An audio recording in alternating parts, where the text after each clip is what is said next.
Oh ya, sebagai digital untuk Joko bersama Reza, tadi gue akan bahas tentang pengisian SPT, di mana pengisian yang pertama akan gue bahas tentang SPT 1770 SS. Nah, di sini sebelum kita masuk ke SPT-nya, gue coba jelaskan bagaimana cara login ke DJP online sebagai tempat laporan SPT. Oke, jadi yang pertama adalah eh,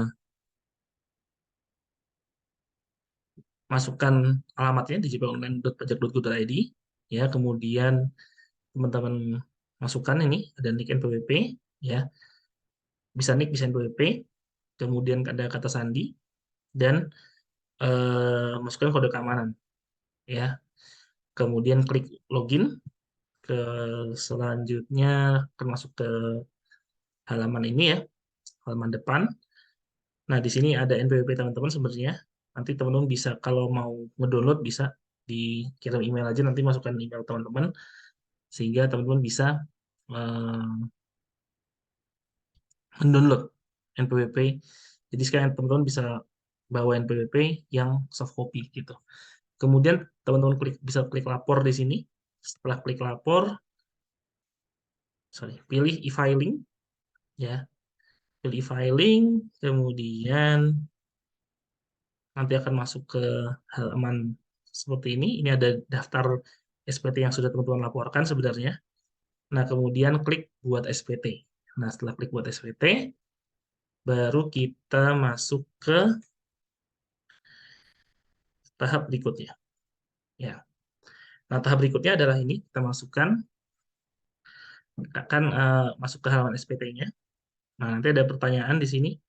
Apakah Anda menjalankan usaha atau pekerjaan bebas? Tentu ketika kita memutuskan menggunakan 1770 SS, berarti kita adalah pegawai pasti. Maka tidak, ya, kita tidak melakukan usaha. Kemudian apakah Anda seorang suami istri yang menjalankan kewajiban perjalanan terpisah atau pisah harta? Kita klik tidak saja.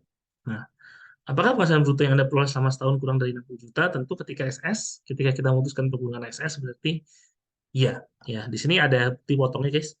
Dan kita bisa lihat bahwa jumlah penghasilan bruto kita adalah 59.500.000 rupiah, which is adalah kurang dari 60 juta rupiah. Sehingga kita bisa menggunakan SPT 1770 SS. Nah, klik di 1770 SS. Nah, kemudian kita isi data. Yang pertama tahun pajaknya tentu tahun pajak 2022. Kalau sekarang, kalau misalnya normal-normal atau kebetulan, ya. Kalau normal itu berarti SPT yang pertama kali dilaporkan. Sedangkan kalau kebetulan berarti ketika kita sudah laporan SPT normal dan ada kesalahan yang kita lakukan dan kita ingin melakukan kebetulan, bisa diklik kebetulan dan tulis di kebetulan keberapa. Bisa satu, bisa dua, bisa tiga, dan seterusnya. Di sini kita klik normal aja. Selanjutnya, nah, ini tidak saja. Nah, yang pertama di sini adalah penghasilan bruto dalam negeri sehubungan dengan pekerjaan dan penghasilan neto dalam negeri lainnya. Nah, ini kita asumsikan bahwa ada orang nih namanya siapa, Budi Sudarsono misalnya, itu penghasilannya dapat dipotong 1721A1 dari perusahaan seperti ini, ya. Dan di sini kita bisa lihat bahwa penghasilan bruto dalam negerinya, ya, dan kita asumsikan bahwa Budi Sudarsono hanya bekerja di sini aja di perusahaan dia, yaitu PT Maju Bersama, dan tinggal kita masukkan angka penghasilan bruto yang ada di angka 8, ya. Yang ke-8 kita masukkan di sini, penghasilan brutonya adalah 59.500.000. Gitu ya. Kemudian kita di sini ada pengurangan. Pengurangan tuh yang ini, guys. Jadi kita masukkan, yang kita masukkan adalah jumlah pengurangan, yaitu sesuai dengan angka 11, yaitu 3.475.000. Gitu ya. Kemudian penghasilan tidak kena pajak. Nah, ini kita bisa pilih, ya. Berarti di sini kita sesuaikan saja. Di sini dia TK 0, berarti tidak kawin dan tidak ada tanggungan. Ya, dan di sini tertulis bahwa 54 juta PTKP-nya.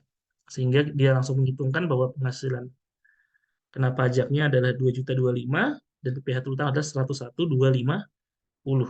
Nah, kemudian kita di sini ada pajak penghasilan yang telah dipotong oleh pihak lain. Nah, tinggal kita tulis yang telah dipotong ternyata 101.250 juga sesuai dengan dipotongnya. Ya. Nah, berarti ya nihil, tidak ada pajak yang harus dibayar. Ya, sangat mudah ya teman-teman ya. Jadi yang dipakai untuk SS tadi cuma angka 8, bulan penghasilan bruto, ya. Tapi kalau misalnya ada penghasilan dalam negeri lainnya yang diterima oleh teman-teman ya, bisa dimasukkan juga ke sini. Jadi tidak hanya ini saja sebenarnya, tapi ini kan kita asumsikan si Budi Sudarsono hanya dari satu pemberi kerja, maka kita masukkan angka 8, tapi kalau misalnya ada yang lain, penghasilannya tentu dimasukkan juga ke sini. Kemudian pengurangan yang kita pakai adalah angka 11, ya. Kemudian PTKP-nya tadi TK 0, sesuai dengan yang di atas. Kemudian tadi PPh yang telah dipotong oleh pihak lain adalah 11250 sesuai dengan angka 20. Tuh, ya, angka 20. Oke, kemudian berikutnya. Berikutnya, nah di sini ada pertanyaan apakah ada DPP, ini DPP dari penghasilan yang dikenakan PPh final. Misalnya ada bunga deposito atau misalnya ada bunga tabungan, itu bisa kita tulis di sini. Misalnya kita tulis saja 500.000 ya, atau 5 juta ya. Tentu ketika misalnya teman-teman menulis di sini, tentu harus ada ini ya, bukti potongnya atau bukti pembayaran PPh finalnya ya. Jadi kita misalnya tadi ada bunga pinjaman gitu misalnya. Ya, sorry, ada bunga deposito, ada bunga tabungan. Itu seharusnya kan ada bukti potongnya. Nah, ketika ada bukti potongnya kita masukkan. Tapi kalau misalnya nggak ada, ya nanti kita tulis saja nol gitu ya. Nah, PPh terutangnya berapa dari bunganya tersebut misalnya, atau kalau nggak ada kita tulis nol aja. Dan yang terakhir adalah penghasilan yang dikecualikan dari objek pajak. Jadi misalnya teman udah beasiswa atau penghasilan lainnya yang dikecualikan dari objek pajak bisa dijumlahkan dan dimasukkan ke sini. Misalnya dapat dari beasiswa nih, teman-teman misalnya kerja dan dapat beasiswa juga. Nah, beasiswanya, total beasiswa yang diberikan bisa ditulis di sini, misalnya 10 juta. Tulis saja. Dan ini tidak akan mempengaruhi perhitungan pajak teman-teman ya, karena di sini adalah PPh final eh, dan penghasilan yang dikenakan PPh final dan penghasilan yang non objek pajak, sehingga tidak akan mempengaruhi perhitungan PPh teman-teman. Dan perhitungan PPh teman-teman tetap yang tadi ya, yang nihil. Seperti itu. Nah, selanjutnya daftar harta. Nah, ini kalau di SS enak ya, jadi tidak perlu dirinci. Jadi kita bisa tulis aja berapa harta yang kita miliki di akhir tahun, terus di sini. Ya, misalnya totalnya adalah berapa? 250 juta misalnya. Dan kalau kita punya kewajiban atau utang pada akhir tahun bisa tulis di sini, misalnya 100 juta. Udah selesai. Berikutnya, pernyataan setuju dan klik selanjutnya. Ya, gitu guys. Kalau kita klik selanjutnya,